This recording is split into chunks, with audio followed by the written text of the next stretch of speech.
But in lieu of situation, for what it's worth, myself and Tuna here, being chefs, both of us trained chefs and working chefs, and have had a TV show on Cooking Channel for 4 years plus, and recently walking away from the entire thing.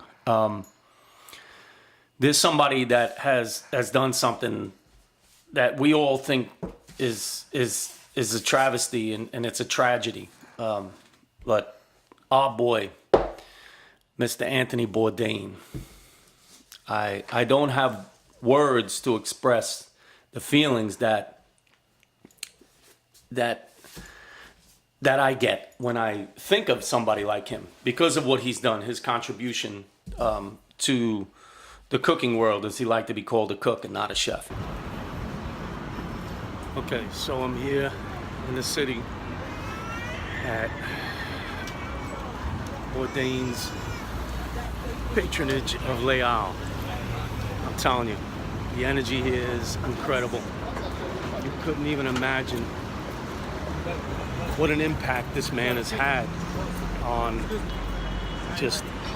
No, it's quite all right. I know there's progress being made here. There's people filming all over the place, you can see here. But do you see this here? That right there was the step into Leal. It's changing, just like everything else is changing. But Tony Bourdain, a true inspiration to everybody, not just culinary wise, but as you can see, I love the city. All the sound, the ruckus. This is what Tony was all about. You couldn't even imagine the impact. And you say there's no superheroes? There's no real ones? True superhero. Tony Bourdain, rest in peace. We're gonna miss you.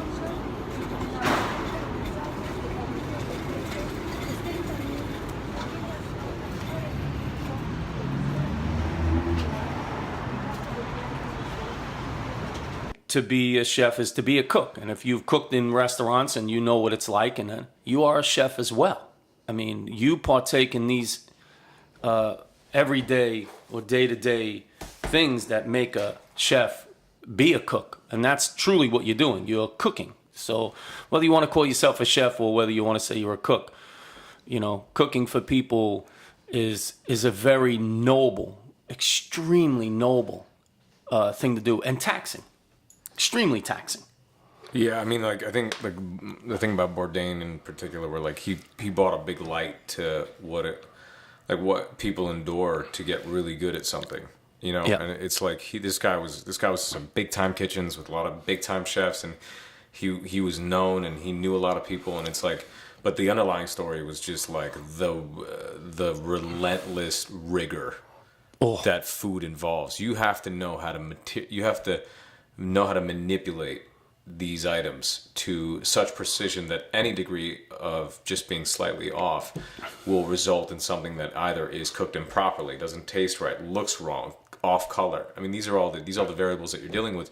Yes. Just to make a croquet or whatever you're going to make, you know, like it could just be anything, you know. And it could be as simple as, you know, and we talk about this all the time, you know, you can tell a real cook from the fact if they can make decent scrambled eggs. I mean, come on, we all talk about this all the time.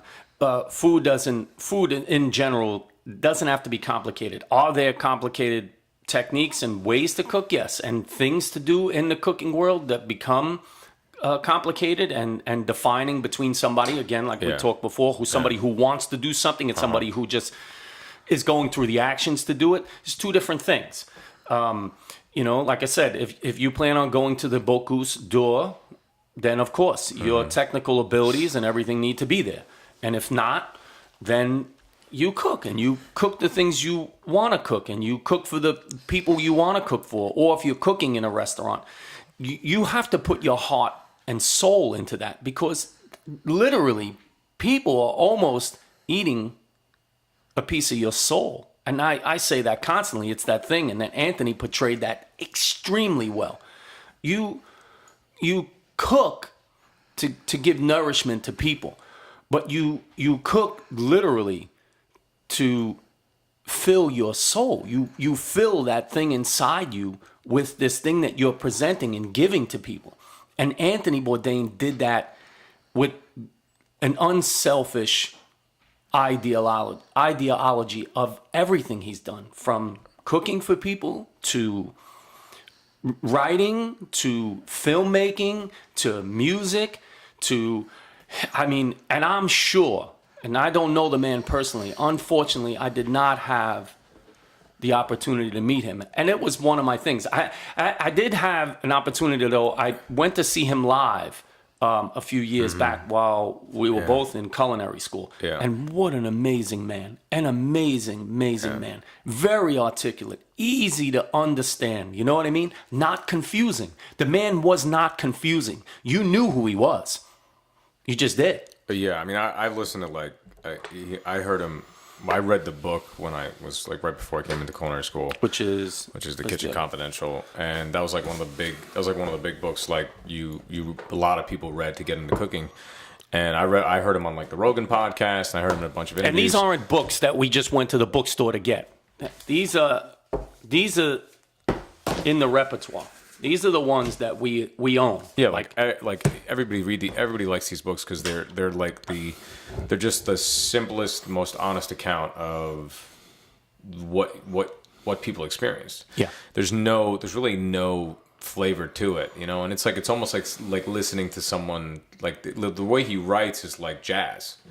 You know, it's a lot of technical ability, but it's improv on the spot, and it just kind of sounds like, hey, we're gonna go on this ride. It might take a turn. It might be cool. It might be bad, but it's what it is. And like he's to this day, like I love just the simplest line. He didn't pull no punches. He didn't. He was just like, you know, he's like, man, good food is good food, and like that was his mentality about a lot of stuff that he did, and like we all fell in love with him, and it was it's like one of those things that happens. That was a commercial break there, folks, and I'm not sure if we're ever going to get sponsors for this, but you never know. We're brought to you by Fake Plants Incorporated. Brought to you by... if you need fake plants, we're the only company that has the best fake plants. Brought to you by Jetson's Cogs. Do you remember? Brought to you by End Tables. Yeah, End Tables. But the true experience, what the unfortunate thing is that we will not have the ability to see what Anthony Bourdain would have done next. Like, we talk about the things that he's accomplished, and not just like done, things that he's accomplished, but in the totality of everything and the light that has happened is the basis of not feeling right in every moment that you have. We touched on that a little bit this morning, Tuna and I. And it's unfortunate that there are sometimes no signs of when somebody is not feeling good about themselves and contemplating suicide or killing themselves. So these are the things that people don't ever want to, you know, they touched on it last night. I watched CNN for a while and heard people talking about Anthony Bourdain and he's just an amazing individual, but not seeing the signs, I think, has a lot to do with us not wanting to, because we think of a person like that they shouldn't or couldn't have any things that they're feeling inside that people don't see for face value, right? Yeah, I mean, like, it's just we have this like obscure thing where we think that the psychologically sound are often the people that are at the pinnacle of society, which could be like it could be any heightened celebrity, like, and what I mean by psychologically sound, like, I mean like sturdy, not that they're not prone to having crazy behavior, but in a sense, like, where you have a because guy like... we all know that's a sign. When you have a genius, or you have somebody who's creative, or somebody who does things constantly, you don't ever think past that. You know what I mean? The smile on the face, the camera presence, the idea that they're busy. You don't ever think that there's anything hidden inside. Yeah, I mean, like, you look at that person, and like people just assume, like, man, you have the money, you have the recognition, you have the accolades, you have all the awards, everything, and is it is it enough? Well, I'll tell you right now, it's like you gotta understand, it's like there's nothing that can mitigate great loss. There's nothing, and it could be a loss of any type. It could be a loss of your sense of self-worth, and that could just be stemming from an experience when you were 7 and something traumatic could have happened to somebody, and that could carry with them until they're like to the day they die. And it's like they could accumulate billions and billions of dollars, and we see it all the time. We see people that have accumulated $950 million commit suicide. Has famous director, famous actor, whatever it might be. And we lost Philip Seymour Hoffman 2 years ago, I think. Right? Robin Williams right before. Robin Williams, and it's like, and these are people that are at like the golden sweet spot of who they are. I mean, besides Robin Williams, he's battled that for a long time. He's battled that, but we know that. Philip Seymour Hoffman, he was only taking requests for like really any movies he really wanted to do. He wasn't really in the public eye that much. He never did the press tours. He just lived with his family, and apparently that wasn't enough. And at the end of the day, it's like you don't know, and we're all obviously reacting to it as it happens. We're like, oh my God, I can't believe it's true. But it's like the reality of the situation is you really don't know what's in someone's heart, no matter how much. Well, look, I'm doing this and I'm doing that. I'm out there and I'm doing. I'm handling all these things. I'm staying busy. And look at me. I'm getting to the next thing. So don't. Every once in a while, it's very important to reach out to somebody just for a conversation, a consoling moment, an idea where you're not talking about things that are happening, where you're not talking about things you want to achieve and accomplishments you've made, and look at this is what I'm doing next, or what are you doing next? And sometimes the conversations just need to be a conversation, and it could be about anything, and it could be about everything and nothing. That to me means the most for casual conversation. Conversations don't need to be advice driven, especially. They do not need to be what's best for that person or yourself. Sometimes they just need to be conversations about the weather. That's a whole lot of. Joey Diaz, he's my favorite comedian, and he said he's infamous for calling people and just saying, "Hey, you all right? What's up?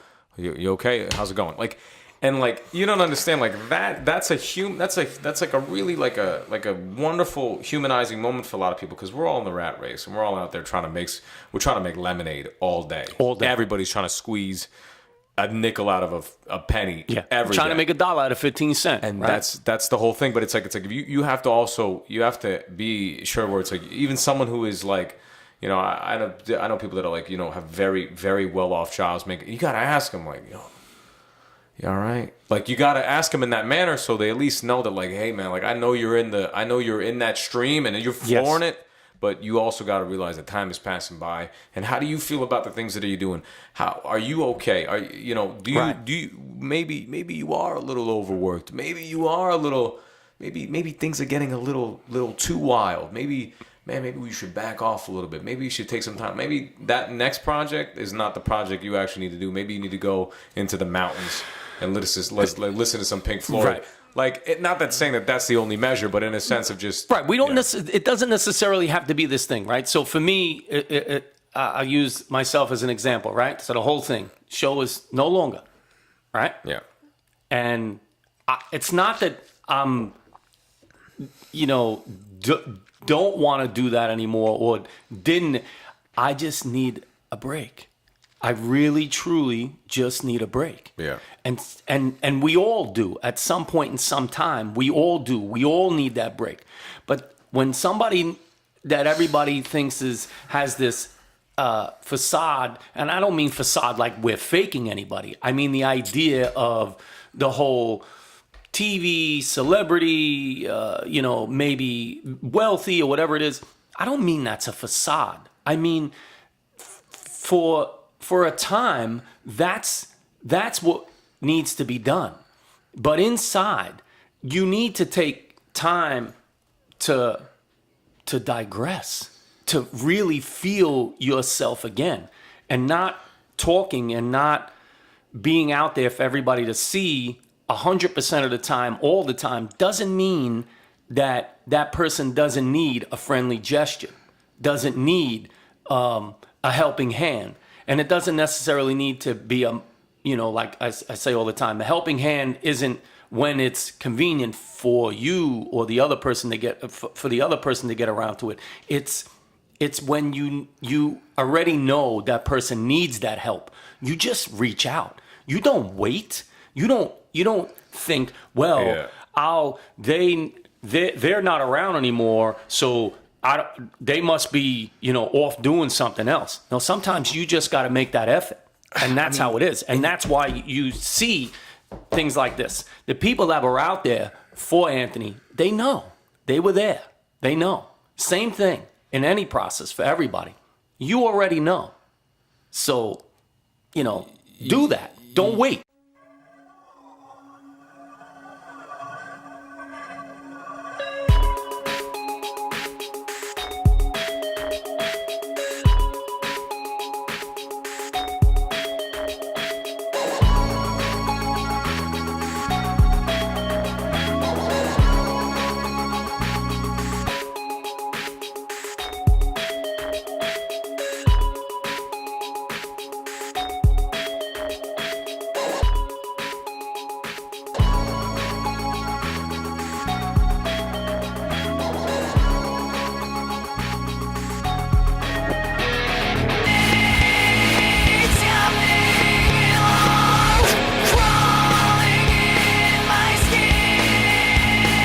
Yeah, I also think that there's a thing to be said about like a fleeting moment of humanity that someone feels.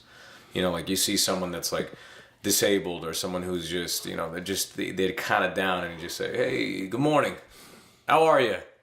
Nice weather, right?" And it's like that moment's big. Like you are like that could be that enough of a nudge. It's tiny. It's Yes. It's so inconsequential, but it's like. It's kind of like a kid, in my case, like kind of like a kid in high school who didn't have that many friends, who was getting beat up, who wasn't popular, who had a lot of anxiety problems, and a girl says, "Hey, you know what? You look nice. You look good. I like your hair." And in a fleeting moment like that, could take a kid and go, "Well, hey, maybe I am enough. Maybe cool. Someone actually acknowledged me in that sort of sense, and it could save someone's life." And in this case, it's like these are like these tiny moments that get lost, unfortunately. And for someone like Bourdain, we don't know. We also just don't know like what was what like you get put into an incubator, and you know this very well. As you get up this ladder, the incubator becomes really, really small. Like you are interacting with just very, just superficial. Like everyone around you is either turns into yes men, or they're like, man, you know what, you're hilarious, man. You're so funny, man. You're the funniest person I've ever met. It's like if you don't have that ground level of that guy, like a guy that's like at a party who doesn't know you. You say a joke and he just stares at you for 5 minutes like, listen, stupid.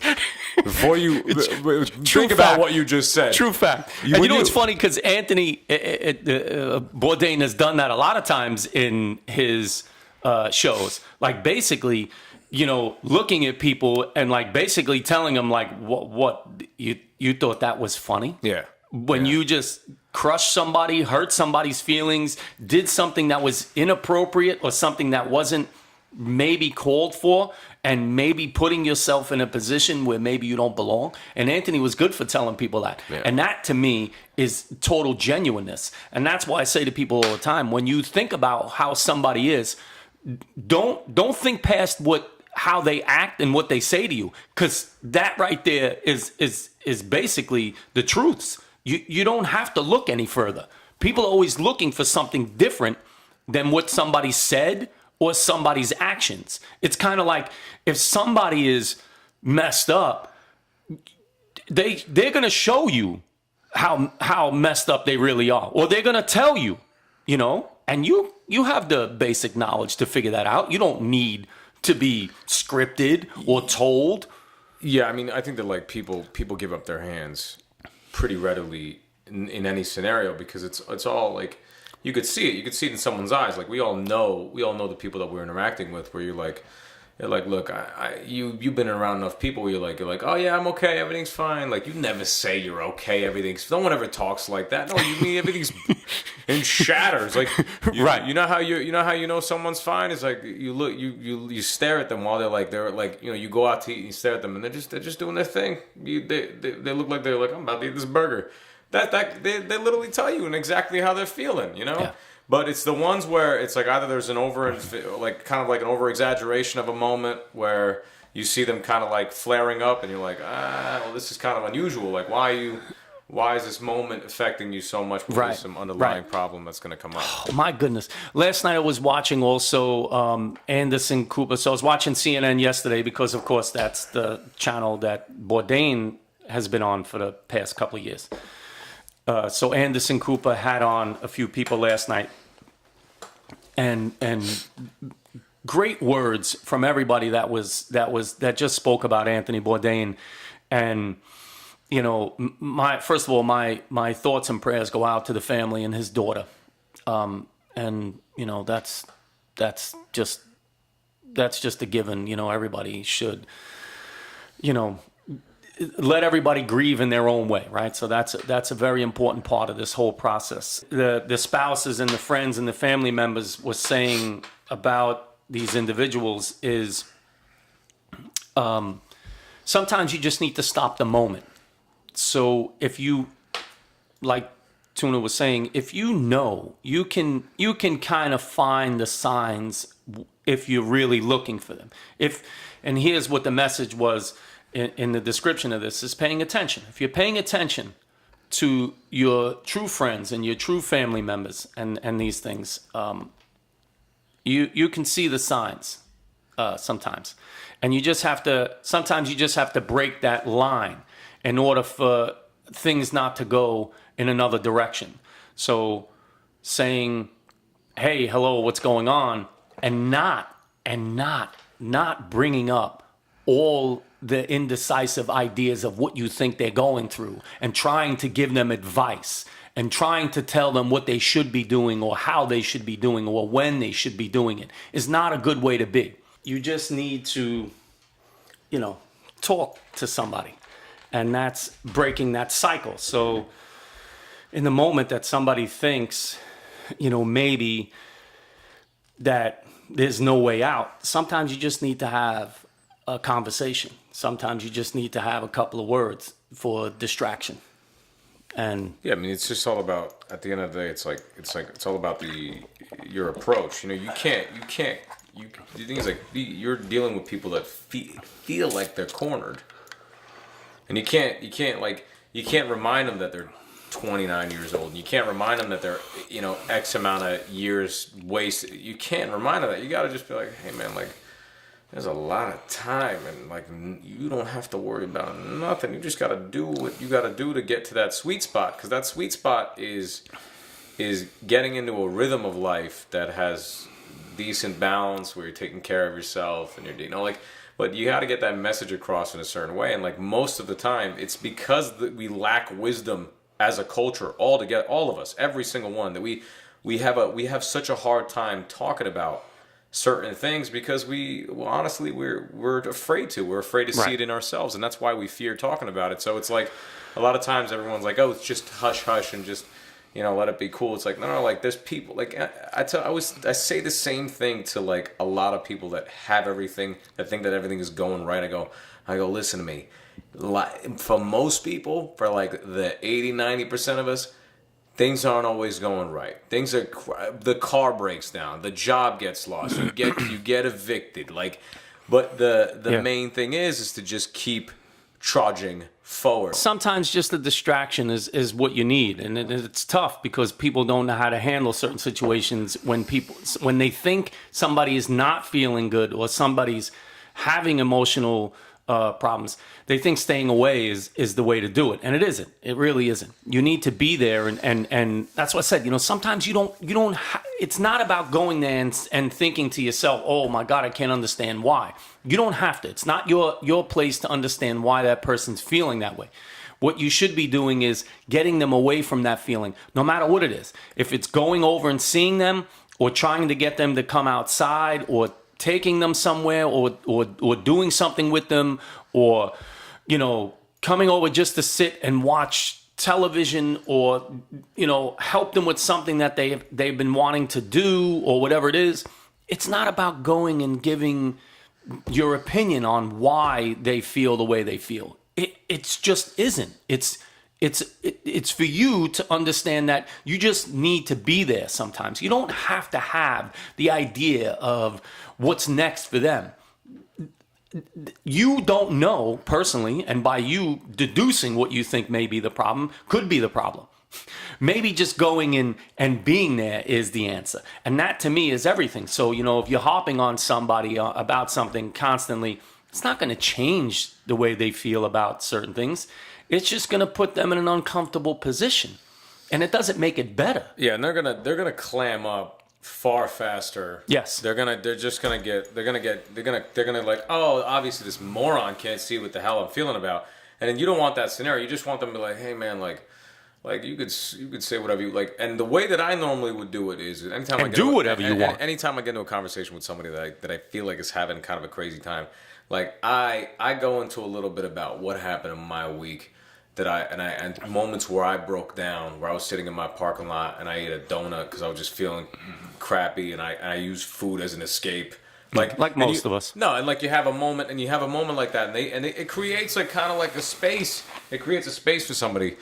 It creates a space for somebody to just go and say like, hey, like, man, this guy's willing to admit some weird, personal, vulnerable moment, and like maybe, and they'll give you a little bit. They might say like, yeah, you know, I've been thinking a lot about my mother and this and that. It's like, yeah, it's crazy. Like, what do you mean you think about your mother? Like, you know, and it allows, like, because conversation's tricky. You might have to come through the back door and say like, it's like, man, what if we went to the mountains and just hung out for like a year? Right. And like they're like, why would we do that? I don't know. Like, I don't have no idea. Let's just hang out. And as long as you can, let's just, you know, as long as you can, farmers in Thailand, and like, and someone might go like, ooh, this is a different approach, right? And they might actually come like, you know what, man, I've been thinking about that a lot recently because this broker job in the middle of Manhattan, I feel like I'm dying, right? Like there's a pen that I sharpen a pen with a machete sometimes, right? Because I'm gonna stick it into my neck, right? And it's like, and they might give you that little line. And you're like, oh, okay. So that's what I said. You know, the distraction, the idea of being there, consoling, not even trying to understand, but just being there, just understanding that you just have to be present, and whatever happens, which is fine. You know, my idea is that, you know, I have the demon analogy. So we're constantly fighting, you know, our demons every day. Basically, we're constantly fighting our demons, and sometimes we get to go have ice cream with them. Yeah, and that's it. That's true. You don't. The demons don't go away. The idea of what you feel and what your mind is telling you constantly, it doesn't go away. Sometimes it subsides, and sometimes you can be distracted, and which is okay. And sometimes you need that, and that's what I said. You know, breaking the chain. You know, like in Lincoln Park, I always talked about trying to break the chain, trying to get away from, trying to create the distraction that you don't always feel that way. And that's what I said. Sometimes I get to go have ice cream with my demons. And then after we're done with the ice cream, we look and smile at each other, and we go back to doing what we were doing before.